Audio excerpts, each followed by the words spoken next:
match between Tikas Kapampangan and Nueva Ecija. Fourth quarter now underway with Tikas ahead by 15 points. I'm Ruben Terrado at courtside at the SM South Mall Events Hall. Drive to the basket. Ball is loose. Turingan gets it.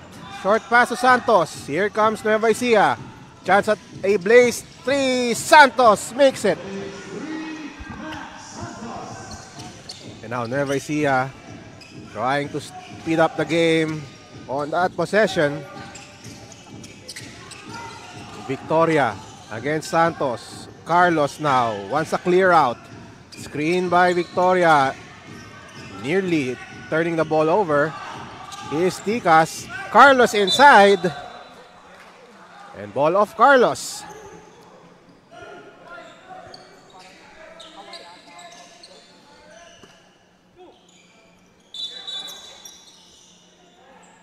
And a warning call on Tikas. That's Manaloto.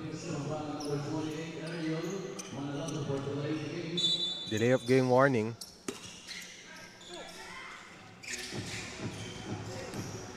Helios against Munoz.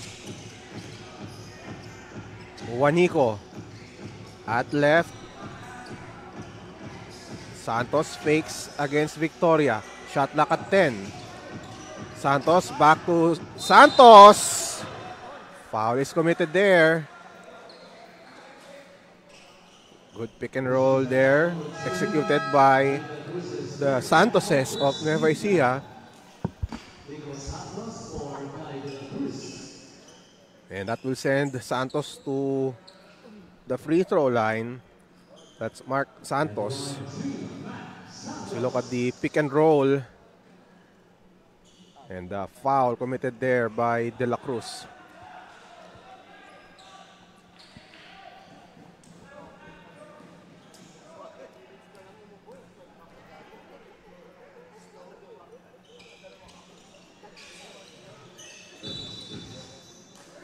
Ball last touch by Helios. Score stays at 12 or at 85 to 73. A 12-point lead for Tikas. The driver Manaloto, no go. Santos loses it. And Tikas takes advantage. They have the ball. Victoria on top against Juanico. Spin move by Renzo Victoria. Drop pass. Santos with a basket.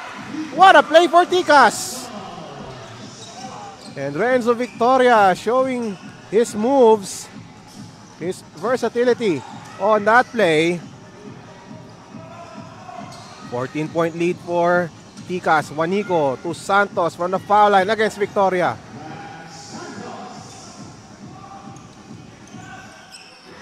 Two minutes gone by here in the fourth quarter. Munoz attacking. Two free throws to be awarded for Tikas Kapampangan. Foul on Juanico.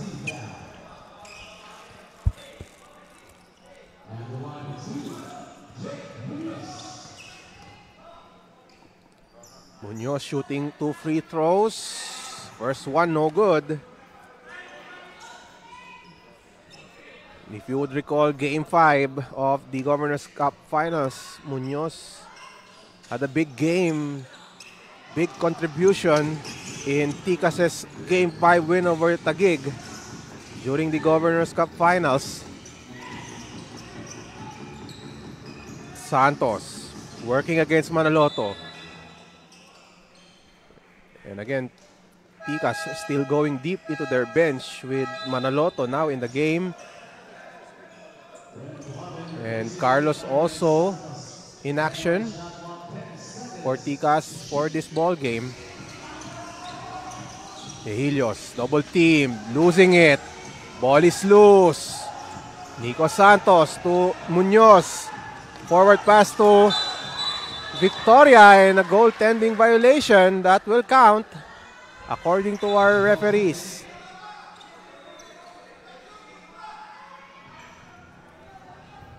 Referees will discuss things.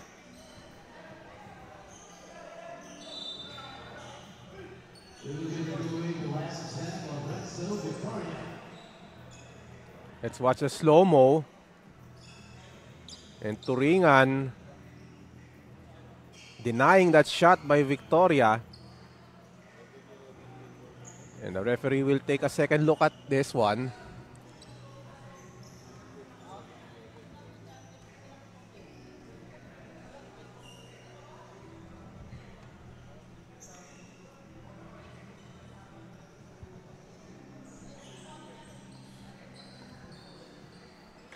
So Nueva Ecija looking to catch up here. They are down by 12 points. Coach Jeff Chan on your screen.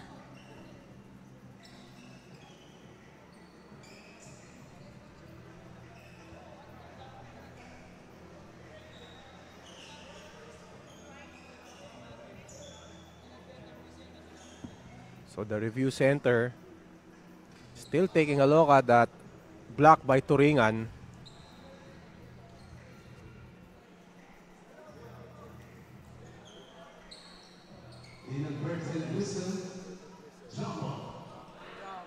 So a jump ball was called. Inadvertent whistle, according to the referee. So no goaltending there.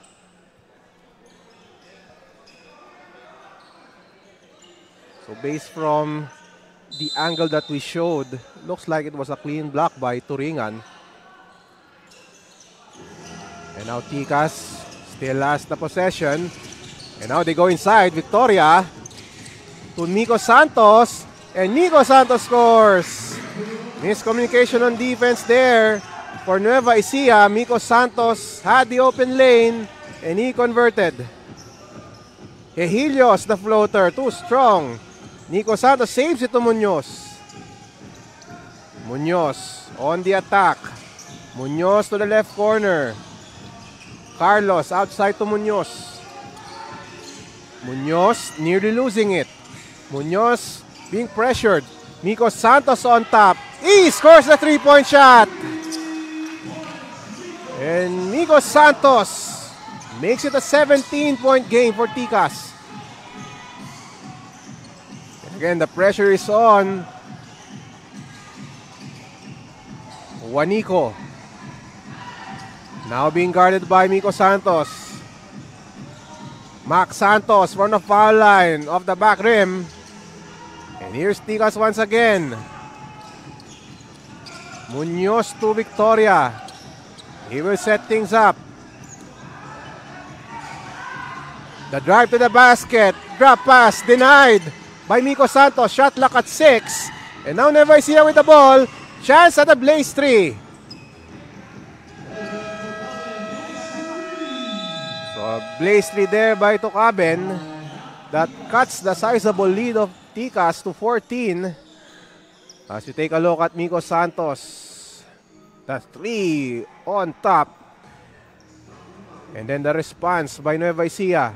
The Blaze 3 by Tocaben. We will take a short break after this timeout.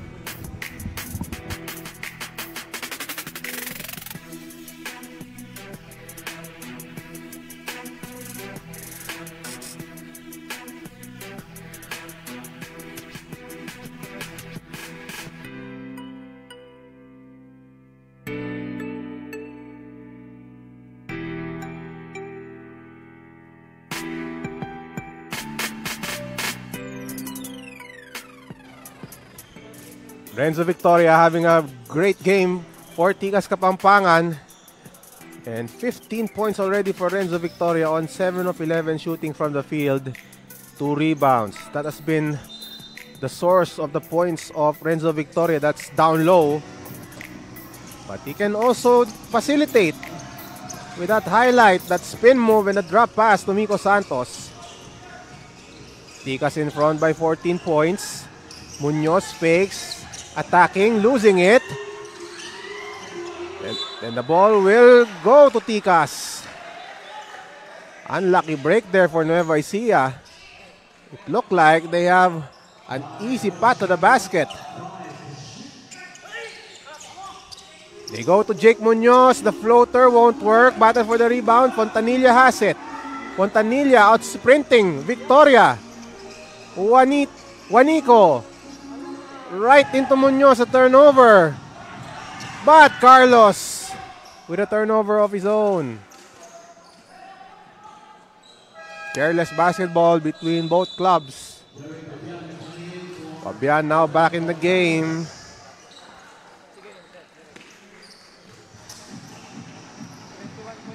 Now Torres with the ball for Nueva Ecija. They need a huge basket here. Cabigao at the right side. Cabigao for three. It's short. Torres secures the rebound. Torres short on a follow-up. Munoz takes the rebound. But he is being pressured by two Nueva Ecija defenders. And now Fabian with the ball.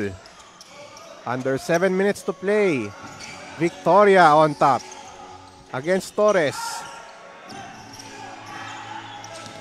The drive by Manaloto. Dish inside to Santos. It's short. Rebound by Manaloto. Follow too strong. Ticas once again with the basketball. And finally, Ticas scores. And Manaloto with that basket. And Ticas not giving up on that possession. They are now up by 16. And now Fontanilla against Renzo Victoria. Fontanilla, short jumper is good.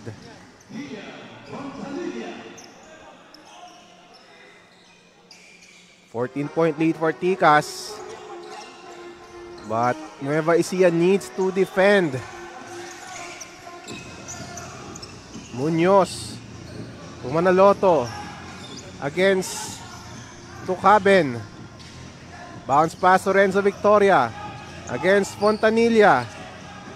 Victoria turns. And now a turnover for Ticas. Cabigao a chance at the Blaze 3. And Cabigao connects on the Blaze 3. Nueva Ecija still fighting. Fabian against Cabigao. But again, Nueva Ecija needs to defend. They need a stop. Fabian against Cabigao. Nico Santos back to Fabian. Shot clock at 11. Fabian against Cabigao. Turns and fires and scores. Fabian with a short stab. Back to a 13-point lead. Torres with the ball. Handoff to Tucaben. Tucaben being bothered by Manaloto. And we have a foul.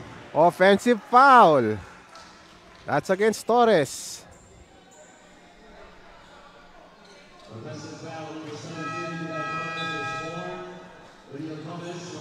Look at Jerick Fabian's move. The spin move and the short stab. And then this is the foul. A hard foul there by Benny V. Torres. A clear foul on the part of Torres. Exactly 5 minutes left in the fourth. Ticas protecting a 13-point lead. Here's Reniel Gomez. Gomez to De La Cruz. Left side, Jake Munoz against Helios. Munoz nearly losing the leather. Ball of Helios. Shot lock down to 8. They will inbound at the baseline. Talking about Ticas. Lancer Khan now returns, replacing Jake Munoz. Jerick Fabian against Cabigao. Fabian against Torres now. In traffic, nice play! And Khan scores! The backdoor play, Fabian with the assist, and Khan with the basket. Perfectly executed play for Ticas. As we now have Fontanilla at the post against De La Cruz. Hook shot, no go. Fontanilla again loses the leather on his way up. And Reniel Gomez, forward pass to Isidro. They will set things up. De La Cruz on top. Reniel Gomez against Tucaben. Bounce pass to Fabian. Fabian kicks it out. Isidro from the corner. Got it! That three-pointer is good for Jericho Isidro. And the lead has expanded to 18 points for Ticas Kapampangan. And again, good ball movement by Tikas Kapampangan. Fabian with the assist to Lancer Can. And then Fabian with another assist. This time for Jericho Isidro, who drains that three from the right corner. It is now an 18-point lead.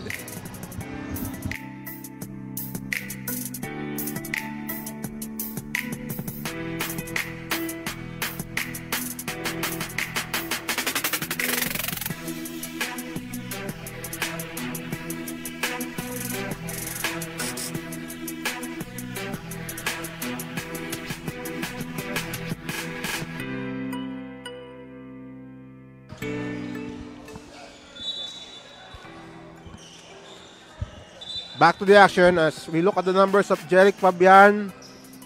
It is now up to 23 points. But more importantly, the assist by Jeric Fabian. 5 assists that led to important baskets for Tikas Kapampangan. He also has 6 rebounds to his name. And again, the pressure working wonders here for Tikas. They have the possession.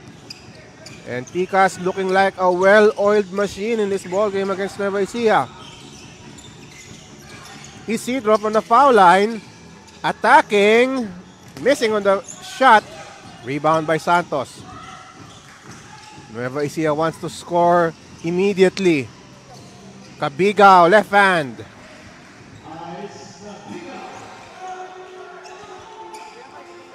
(101-85). A lot of time for Nueva Ecija, but they need to execute and they need to defend. Gomez against Helios, driving inside. Can from the outside. That's good! Lancer Can buries the three. 104-85, 19-point lead for Tikas. To Caben inside, Santos over Isidro. But he misses. And there's a foul on Tikas. Watch this pass. And again, the unselfishness by Tikas Kapampangan leading to that open three by Lancer Can. And again, Tikas Kapampangan showing no signs of first game jitters.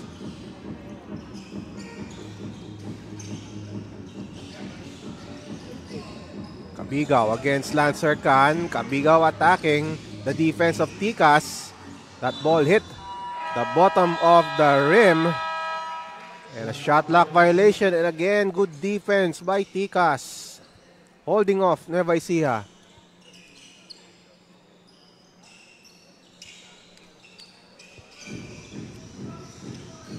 Approaching the 2-minute mark, Lancer Can being guarded by Edgy Helios. Jeric Fabian guarded by Cabigao. Wants a clear out. Wants an isolation play. That's Jeric Fabian attacking. That will go to Nueva Ecija.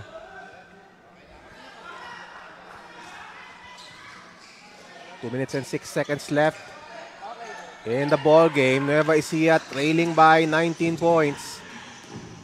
Helios to Mark Santos. Cabigao. Torres, short jumper, too strong. He gets his own miss and scores. They need more of those for Nueva Ecija. Can attacking and Can lays it in. Lancer Can putting the finishing touches to this Tikas win. And a turnover for Tikas. Or for Nueva Ecija. And now Lancer Can, another three. Rebound controlled by Nueva Ecija. But time definitely not on their side right now. Cabigao, Helios thinking three. Helios attacking against Reniel Gomez. Posting up. And an offensive foul. And clearly a frustration on the part of Edgy Helios.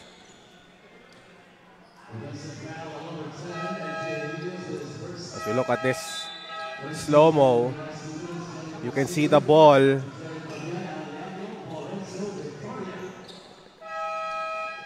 And Helios. Again, frustration. Clearly a frustration on the part of EJ Helios on that play. 106-87.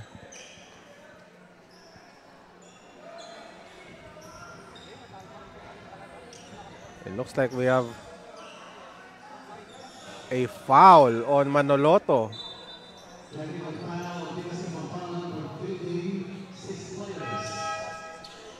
Oh, a technical foul on the part of Tikas. 6 players were on the floor.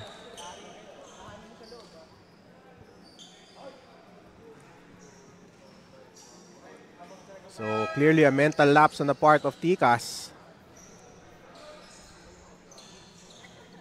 Santos will take the technical free throw.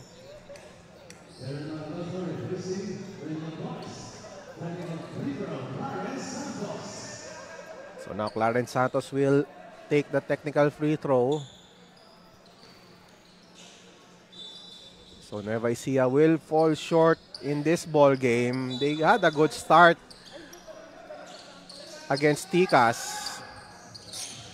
They were making their shots, also defending well, but again, Tikas just too much firepower.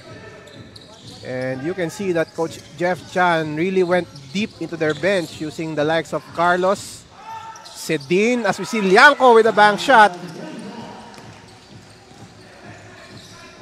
And Manaloto also played here for Tikas. So a lot of players getting a lot of minutes for Tikas Kapampangan. And Genmar Bragais did not play in this ball game. So that's evidence of how deep this Tikas Kapampangan squad is for the President's Cup.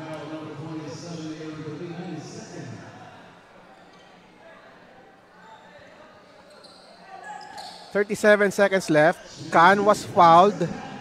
So he will shoot 2 shots from the foul line. Also an excellent game for Lancer Khan, making those important threes in the end. Coach Jeff Chan on your screen, going for the second pro title here in the President's Cup. No go for Khan. Rebound by Turingan, but Tikas taking that ball away, and that has been a big reason why Tikas is now ahead, getting those or forcing those turnovers. Meanwhile, we have a basket by Juanico. That's a Blaze 3, and they will review it.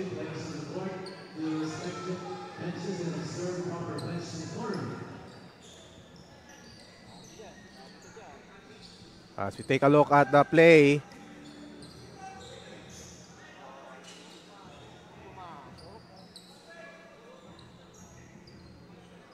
so they are reviewing this one.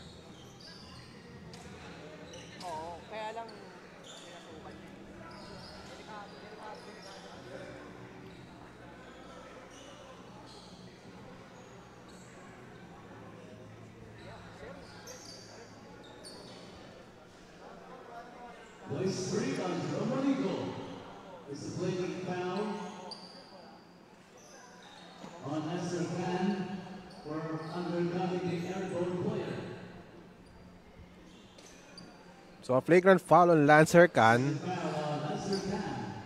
because Khan, according to the referees, he undercut Juanico on that play. Juanico misses on the bonus. Nueva Ecija will get the ball back. They are down by 15 points, only 23 seconds left. Juanico outside to Santos. Santos the attack over Ganya, and he makes it. 108-95. Nueva Ecija still pressuring, but again, only 10 seconds remaining. And only 6 on the clock. And that will do it. Tikas Kapampangan will begin their quest for a second straight title with a win. After beating the Nueva Ecija Granary Buffaloes by 13 points. Solid games for Jeric Fabian, for Renzo Victoria, even Lancer Khan.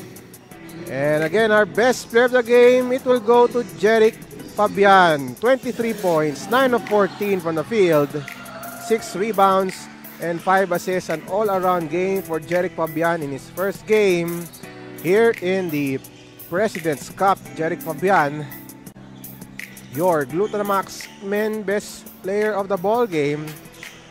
And again, our final score 108-95. Tikas Kapampangan off to a strong start here in the President's Cup.